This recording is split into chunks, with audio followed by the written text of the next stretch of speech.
আজ এই বাড়িতে আমাদের সব কমিটিরা এসছে, সবাই এই যে প্রার্থনা হবে, তা তোমরা দেখতে থাকো।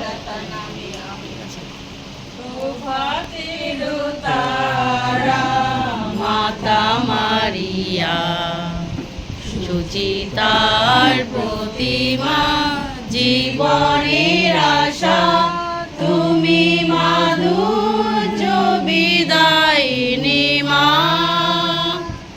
প্রভাতের তারা মাতা মারিয়া সুচিতার প্রতিমা, জীবনের আশা তুমি মাধুর্য বিদায়িনী মা। প্রেমময়ী মা গো তোমারি সাথে অটল থাকি যেন যিশুর পথে।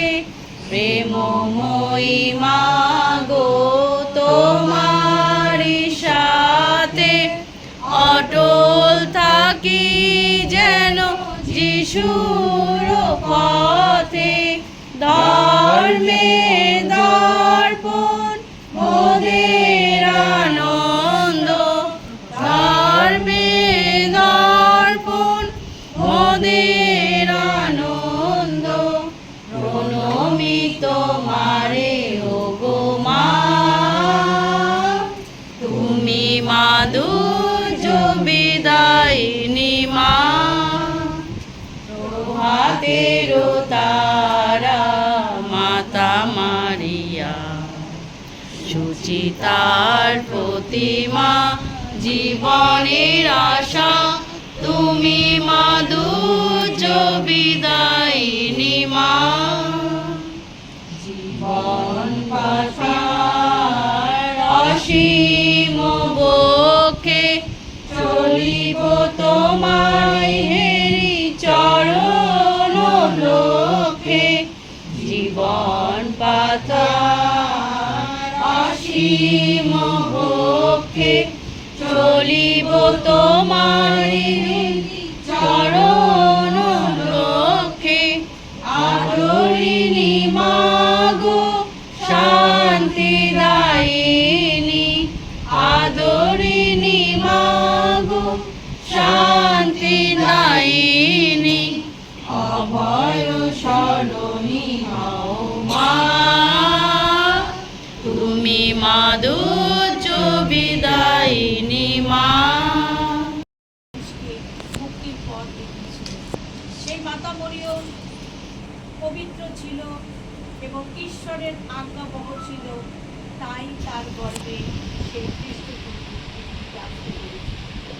আর আমরা যেরকম মাতা মরিয়ম নারী জাতির মধ্যে ধন্যা, আমরাও যেন তার মতন পবিত্র সূচি হতে পারি এবং ঈশ্বরের আশীর্বাদে প্রাপ্ত পারি।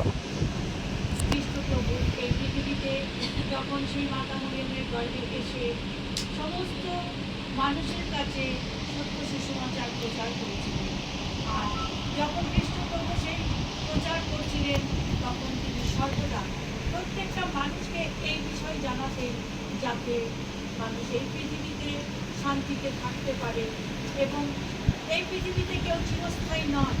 এই পৃথিবী থেকে একদিন সকলকে চলে যেতে হয়। যখন যেতে হয় যেন তার রাজ্যে যেন পৌঁছাতে পারে, সেই সুসমাচারী খ্রিস্ট প্রভু এই পৃথিবীতে এসে প্রচার করেছিলেন। সেই সুসমাচারের মধ্যে খ্রিস্ট প্রভু এই কথা বলেছিলেন, ধন্য যাহারা বিদুষী, কারণ তাহারা দেশের অধিকারী হইবে।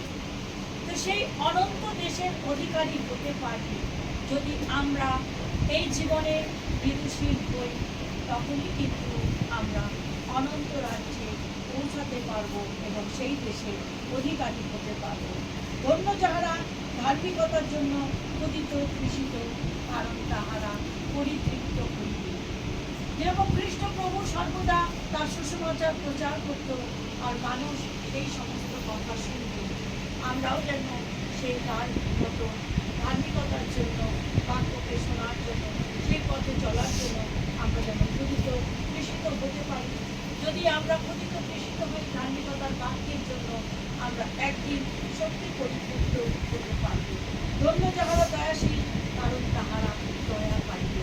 আমরা যদি দয়া করি, আমরা অবশ্যই দয়া কিন্তু আমরা এই জীবনে এবং মৃত্যুর পরও আমরা পাব। ধন্য যাহারা নির্মল অন্তঃকরণ, কারণ তাহারা ঈশ্বরের দর্শন পাইবে।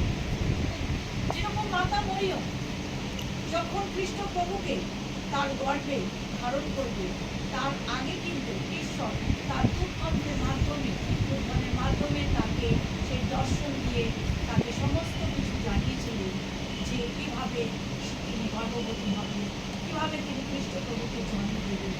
সেরকম আমরাও যদি এই পৃথিবীতে সেই ধার্মিকতার জন্য আমরা সেই নির্মল অন্তঃকরণ হই, আমরাও ঈশ্বরের বহু দর্শন আমরা লাভ করতে পারব।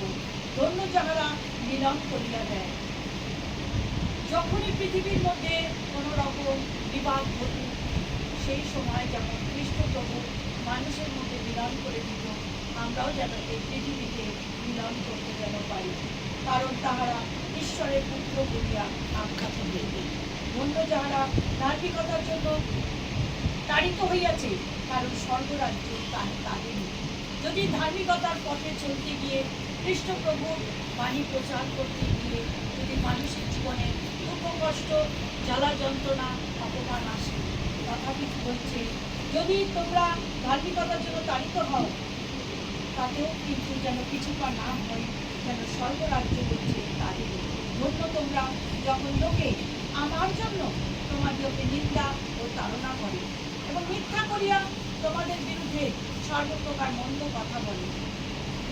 সত্য পথে এবং ঈশ্বরের এই দেখানো পথে চলতে গিয়ে মানুষ যদি কাউকে অপমান করে, লাঞ্ছনা দেয়, যেমন খ্রিস্ট প্রভু যখন ঈশ্বরের রাজ্যের বাক্য প্রচার করতে গিয়েছিলেন, মানুষ তাকে অপমান করেছিলেন, লাঞ্ছিত করেছিলেন, এমনকি তাকে শেষ পর্যন্ত এই কুষ্ঠীয় মৃত্যু তাকে দিয়েছিলেন। আর তাকে তার মাথায় কাটার মুকুট পরিয়ে তার পায়ে পেরেক বিদ্ধ করেছিলেন, তার মুখে থুতু দিয়েছিলেন, কত না কত অপমান তাকে করেছিলেন। তিনি ধার্মিক ছিল, পবিত্র ছিল, তথাপি তাকে এই রকম নির্যাতিত হতে হয়েছিল। সেরকম তার পথে, সেই সত্য পথে যদি আমরাও চলতে চাই, আমাদের জীবনেও অনেক রকম দুঃখ কষ্ট অপমান লাঞ্ছনা কিন্তু আসবে। আমরা যেন তখন পিছিয়ে না যাই, সেই পথে যেন আমরা স্থিরভাবে স্থির সংকল্পে এগিয়ে যেন যেতে পারি। আর বলছে আনন্দ করিও, মানুষ যদি তোমাদের নিন্দা করে তাতে তোমরা দুঃখ না করে আনন্দ করিও, উল্লাসিত হইও, কেননা স্বর্গে তোমাদের পুরস্কার প্রচুর। কারণ তোমাদের পূর্বে যে সকল ভাবাবাদী ছিলেন তাহাদেরও কেউ সেই মতো তাড়না করে। তো যে মানুষই পৃথিবীতে সত্য পথে চলতে চাইবে, ধার্মিকতার কাজ করতে চাইবে, একেবারে সোজাভাবে কেউ করতে পারবে না। তাদের জীবনে অনেক রকম বিপদ আসবে, অনেক রকম অপমান আসবে, যেমন খ্রিস্ট প্রভুর জীবনে এসেছিল।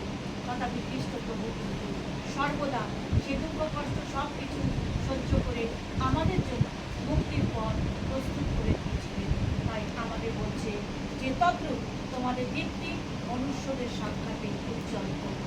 যতই অপমানিত হয়ে যাই হোক, আমরা যেন তার পথে সঠিকভাবে এগিয়ে চলতে পারি, আর আমরা যেন কখনো থেমে না যাই, সেই ভালো কর্ম যেন করতে করতে আগিয়ে যেতে পারি। তাই বলছি তোমাদের দীপ্তি মনুষ্যদের সাক্ষাতে উজ্জ্বল হোক, যেন তাহারা তোমাদের সৎক্রিয়া দেখিয়া সর্বস্ত পিতার গৌরব হয়।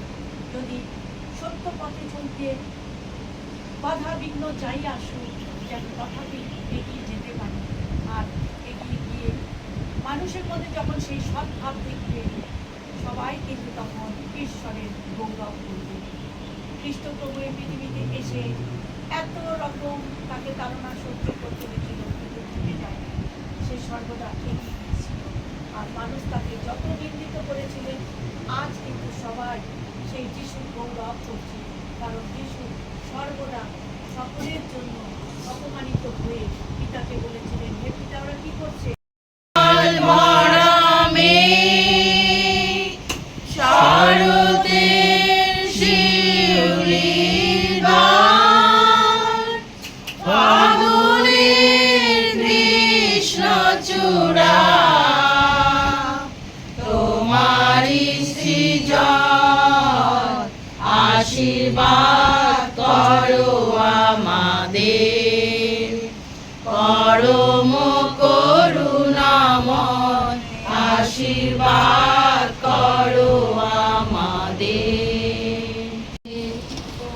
পরম করুণাময় আশীর্বাদ করো আমাদের। আকাশের সীমাহীন নীল, সাগরের মেঘ ছোঁয়া ঢেউ, স্নিগ্ধ শীতল সমীরণ, তোমারই তো দান, আশীর্বাদ করো আমাদের। পরম করুণাময় আশীর্বাদ করো আমাদের। এই যে এখন শেষ হলো আমাদের প্রার্থনা। তো ঠিক আছে, চলো আজকে এই বাক্যটা তোমাদের কাছে কেমন লাগলো একটু কমেন্টের মাধ্যমে তোমরা একটু বলো, ঠিক আছে? চলো এখানেই শেষ করছি।